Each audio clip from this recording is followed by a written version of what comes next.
জমিনে কোনো নর্দমা থাকবে না, হিন্দুস্তানের জমিনে কোনো কবরস্থান ফাঁকা থাকবে না, হিন্দুস্তানের জমিনে কোনো ট্রেনে মহিলা থাকবে না, হিন্দুস্তানের 40 কোটি মুসলমান এক বাক্যে খাজা হুজুরের নামে জীবনটাকে কুরবান করে দেবে।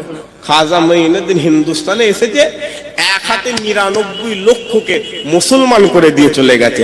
আজ 2025 সাল, ওই 99 থেকে 40 কোটিতে পৌঁছে গিয়েছে। আরে যারা হয় না, ওই মদিনাওয়ালার গোলামের মাজারে হাত দিয়েছে। হাত দিয়েছে না দেয় না? এই কথা বলেন, হাত দিয়েছে না দেয় না? হাত তুলে বলেন দিয়েছে না। আপনারা জানেন না?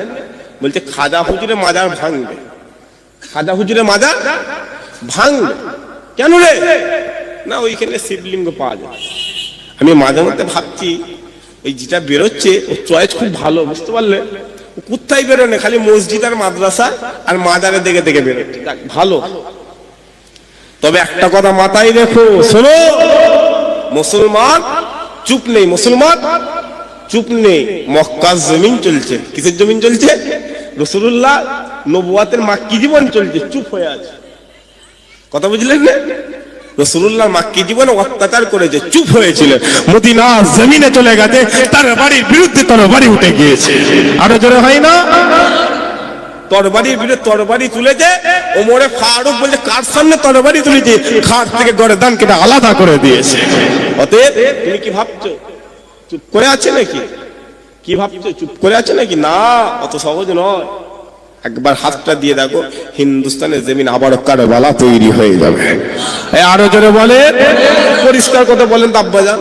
ভাইগুলো বসে আছে, খাজা হুজুরের মাজারে যদি হাত দেয়, খাজা হুজুরের মাজার, আপনি ঠিক থাকতে পারবেন নিজে? এই কথা বলে, আপনি ঠিক থাকতে পারবেন? কি ভাবছে বাবরি নিয়ে নিয়েছে? কি ভাবছে দিল্লি শাহজাহান নিয়ে নিয়েছে? কি ভাবছে জ্ঞানবাপী নিয়ে নিয়েছে? শোনো, মাক্কি জীবন চলছে, চুপ করে আছি। মাক্কি জীবন চলছে, চুপ করে আছি। খাজা মঈনুদ্দিনের দরবারে একবার হাত দিয়ে দেখো, হিন্দুস্তানের জমিনে কোনো নর্দমা থাকবে না, হিন্দুস্তানের জমিনে কোনো কবরস্থান ফাঁকা থাকবে না, হিন্দুস্তানের জমিনে কোনো ট্রেনে মহিলা থাকবে না, হিন্দুস্তানের 40 কোটি মুসলমান এক বাক্যে খাজা হুজুরের নামে জীবনটাকে কুরবান করে দেবে। আরো যারা বলেন, ভাবছো তুমি রাজি আছেন তো নাকি? রাজি আছেন তো নাকি? হাত তুলে বলে রাজি আছেন তো? হাত না বাপ। ওরা ভাবছে সব চুপ আমরা। না বাপ, তুমি কি ভাবছো বাবরি নিয়েছো? দাঁড়াও, 5টা বছর দাঁড়াও না, 3 বছর তো নিলে। কি করেছো? মন্দির। হ্যাঁ, আমরা প্যান্ডেল করেছি, দেখো পানি পড়ে না। কি টাকা দিয়ে মন্দির করলে? পানি করছে, পানি। শোনো, বাবরি মুসলমান ভুলে যায়নি, অন্তরে রয়ে গেছে। কোথায় রয়ে গেছে? এই কথা বলেন, কথা বল। অন্তরে রয়ে গিয়েছে। সময় আসবে, ওই বাবরি আবারও দাঁড়াবে,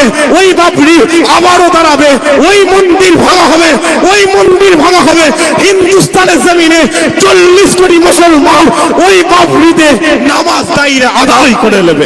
আরো যারা বলে, ভাবছো তুমি চুপ করে আছে? না, ঘুমন্ত বাঘ জাগাতে যেওনি। কি ভাবছো খাঁচাই শুয়ে আছে বলে বাঘ শিকার করা ভুলে গেছে? না বাপ, হিন্দুস্তানের জমিন রাসূলুল্লাহ বলে দিয়ে গেছে, আমি নবী যেতে পারি না। আমি রাসূলুল্লাহ দোয়া করলাম, আল্লাহ হিন্দুস্তানের জমিন আউলিয়ার জমিন করে দিয়েছে। আরো যারা হয় না, আমি নবী দোয়া করে দিলাম।